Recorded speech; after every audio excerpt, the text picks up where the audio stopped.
ಗೆಳೆಯರೆ, ನಮ್ಮ ರಾಷ್ಟ್ರಕವಿ ಕುವೆಂಪು ಅವರಿಗೆ ಮ್ಯೂಸಿಕ್ ಸಂಗೀತದಲ್ಲಿ ಎಷ್ಟು ಆಸಕ್ತಿ ಇತ್ತು ಅಂತ ಅವರ ಮಗ ತೇಜಸ್ವಿ ಅವರು ಅವರ ತಂದೆ ಕುವೆಂಪು ಅವರ ಬಗ್ಗೆ ಬರೆದಂತಹ ಈ ಅಣ್ಣನ ನೆನಪು ಪುಸ್ತಕದಲ್ಲಿ ಒಂದ್ ಕಡೆ ಹೇಳ್ತಾರೆ. ಅಣ್ಣನಿಗೆ ವೀಣಾ ಮತ್ತು ಗೋಟುವಾದ್ಯ ವಾದನಗಳೆಂದರೆ ತುಂಬಾ ಪ್ರೀತಿ. ಅದರಲ್ಲೂ ದೊರೆಸ್ವಾಮಿ ಅಯ್ಯಂಗಾರ್ಯರ ವೀಣೆ ಮತ್ತು ವರಹಸ್ವಾಮಿ ಅವರ ಗೋಟುವಾದ್ಯ ಎಂದರೆ ಪಂಚಪ್ರಾಣ. ಆಕಾಶವಾಣಿಯಲ್ಲಿ ಅವರ ಕಾರ್ಯಕ್ರಮ ಎಷ್ಟು ಹೊತ್ತಿಗೆ ಇರಲಿ ಅಣ್ಣ ಮರೆಯದೆ ಅದನ್ನು ಹಾಕಿಕೊಂಡು ಕೂರುತ್ತಿದ್ದರು. ಅವರ ಸಂಗೀತ ಇದ್ದ ಸಮಯದಲ್ಲಿ ನಾವು ಯಾರು ಮನೆಯಲ್ಲಿ ಹೆಚ್ಚು ಸದ್ದು ಮಾಡುವ ಹಾಗಿರಲಿಲ್ಲ. ಅವರ ಸಂಗೀತ ಮುಗಿಯುವವರೆಗೂ ಅಣ್ಣ ಕುರ್ಚಿಯಲ್ಲಿ ಕುಳಿತು ಮುಚ್ಚಿದ ಕಣ್ಣು ತೆರೆಯುತ್ತಿರಲಿಲ್ಲ, ಒಂದು ಮಾತು ಆಡುತ್ತಿರಲಿಲ್ಲ.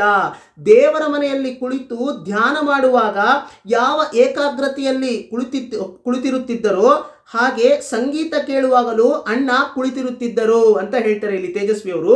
ಹಾಗೆ ಇನ್ನೊಂದು ವಿಷಯ ಹೇಳ್ತಾರೆ, ಅಂದ್ರೆ ಇಷ್ಟೊಂದು ಆಸಕ್ತಿ ಇದ್ರೂ ಸಂಗೀತದಲ್ಲಿ ನಮ್ಮ ರಾಷ್ಟ್ರಕವಿ ಕುವೆಂಪು ಅವರು ಶಾಸ್ತ್ರೀಯವಾಗಿ ಸಂಗೀತ ಕಲಿಯೋದಕ್ಕೆ ಅವರು ಪ್ರಯತ್ನ ಮಾಡೋದೇ ಇಲ್ಲ ಅಂತನೂ ನಮ್ಮ ತೇಜಸ್ವಿ ಅವರು ಇಲ್ಲಿ ಹೇಳ್ಕೊಂಡಿರ್ತಾರೆ. ಮತ್ತೆ ಗೆಳೆಯರೆ, ಈ ಪುಸ್ತಕದ ಬಗ್ಗೆ ಸಿಂಪಲ್ ಆಗಿ ಹೇಳಬೇಕು ಅಂತಂದ್ರೆ, ಕುವೆಂಪು ಅಂತ ಹೇಳಿದ ತಕ್ಷಣ ಅವರ ಕತೆ, ಕಾದಂಬರಿಗಳು ಮತ್ತೆ ಅವರ ಕವಿತೆಗಳ ಮೂಲಕ ಅವರು ನಮ್ಮಂತ ಸಾಧಾರಣ ವ್ಯಕ್ತಿಗಳಿಗೆ ಪರಿಚಯ ಆಗಿರ್ತಾರೆ.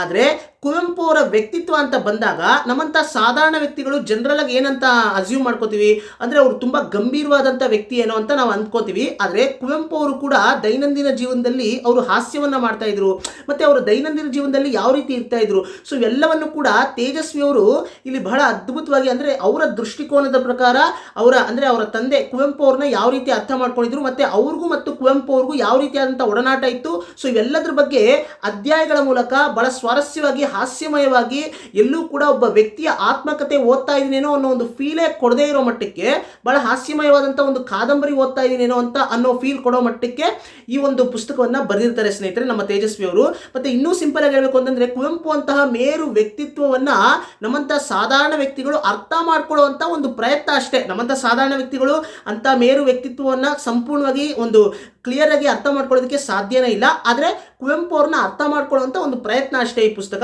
ಸೊ ಇಂತಹ ಪುಸ್ತಕವನ್ನ ಅಂದ್ರೆ ಈ ಒಂದು ಪುಸ್ತಕದಲ್ಲಿ ಇರ್ತಕ್ಕಂತಹ ಕೆಲವು ಸ್ವಾರಸ್ಯವಾದಂತಹ ವಿಷಯಗಳನ್ನ ಮಾತ್ರ, ಅಧ್ಯಾಯಗಳನ್ನ ಮಾತ್ರ ಸೆಲೆಕ್ಟ್ ಮಾಡಿ ಆ ಎಲ್ಲಾ ಅಧ್ಯಾಯಗಳನ್ನು ಕೂಡ ಎಪಿಸೋಡ್ಗಳ ಮೂಲಕ ಇದೇ ಯೂಟ್ಯೂಬ್ ಚಾನಲ್ ಅಲ್ಲಿ ನಾನು ಅಪ್ಲೋಡ್ ಮಾಡಿದ್ದೇನೆ.